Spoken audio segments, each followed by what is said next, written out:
The football community is reflecting on the life of a man whose dedication and consistency left a lasting impression on everyone who watched him play. News has emerged that former Doncaster Rovers defender Stan Brookes, a familiar and reliable figure throughout the 1970s, has passed away at the age of 72. His story begins in Doncaster, the town where he was born in March 1953. Growing up in a community that loved its football, he quickly developed an attachment to the game that shaped his entire future. Friends and former teammates often recalled how naturally he carried himself with a ball at his feet, even in his earliest years.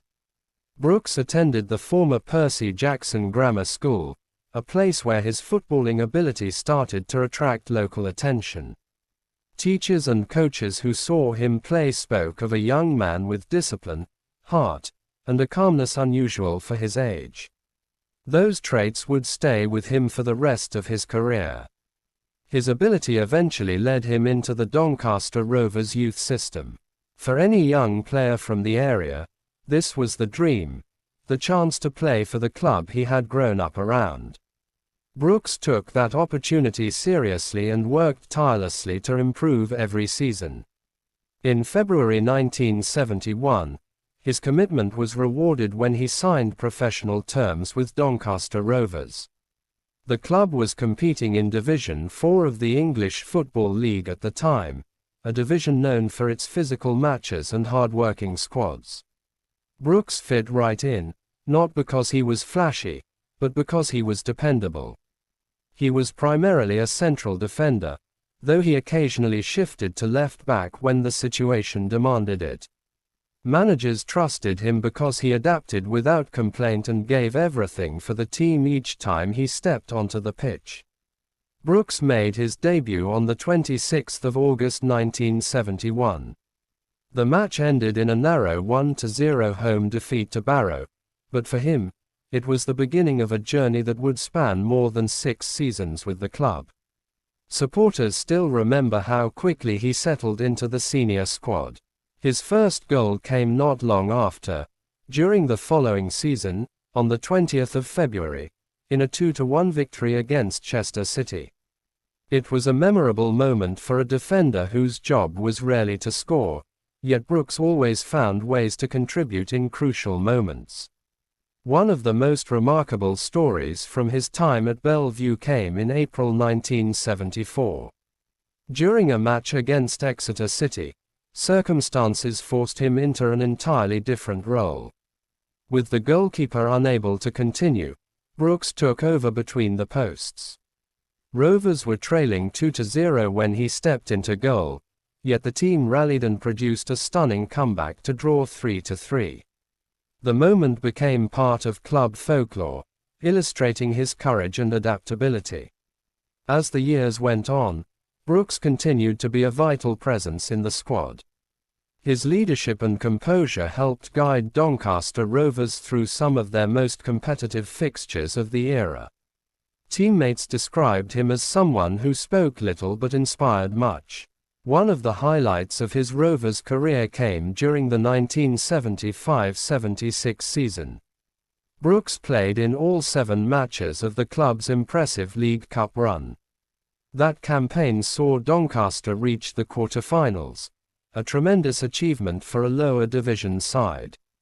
Although they were eventually eliminated in a 7-2 defeat by Tottenham Hotspur, the journey itself became a cherished chapter in the club's history.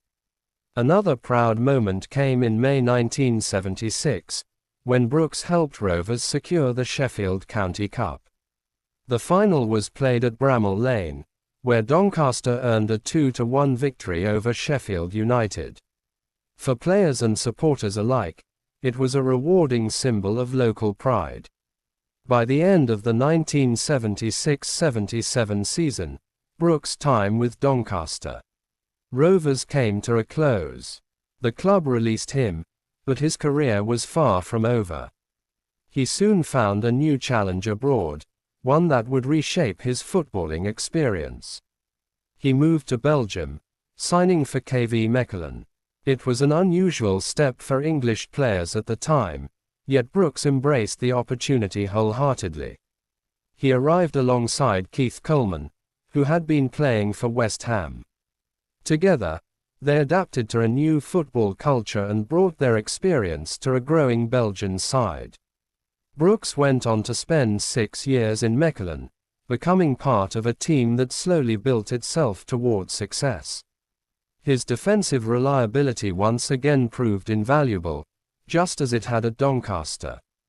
During the 1980-81 season, Mechelen celebrated a second division playoff victory, with Brookes playing his part in the accomplishment. The achievement helped energize the club and its supporters, marking the beginning of an upward trajectory.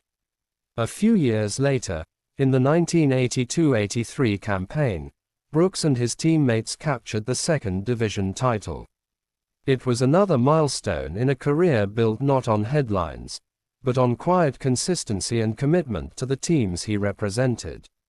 By the end of his time at Mechelen, he had established himself as a respected figure both inside the club and among its fans. His steady presence made him a favorite among those who appreciated discipline and loyalty. Looking back at his Doncaster Rovers career, his record speaks for itself: 263 appearances and 7 goals. But numbers alone cannot capture the respect he earned or the influence he had on the pitch. Supporters remember him as a player who gave absolutely everything for the badge. Coaches admired his work ethic. Teammates valued the calm reassurance he brought to every match. And for young players coming up through the system, he served as an example of what it meant to be professional. His passing marks the end of a life intertwined with football, but his legacy remains in the memories of those who watched him play, learned from him, or shared a dressing room with him. He represented his hometown with humility, carried himself with dignity, and approached every match with determination. These qualities remain the true definition of his career. As fans look back on his contributions, they do so with gratitude for the years he devoted to Doncaster Rovers and for the chapters he helped write in the club's history. Stan Brookes may no longer be with us, but the spirit he showed on the pitch, steadfast, reliable, and always committed, continues to inspire. His journey reminds us that football is shaped not just by star forwards or famous goal scorers, but also by players who anchor the team, guide others, and bring heart to every performance. Today, the football family pauses to honor a man who embodied those qualities throughout his career. His story will live on, not only in the records and match reports, but in the hearts of those who saw the way he played the game. And as tributes continue to be shared, one thing is clear: Stan Brookes' contribution to football will not be forgotten.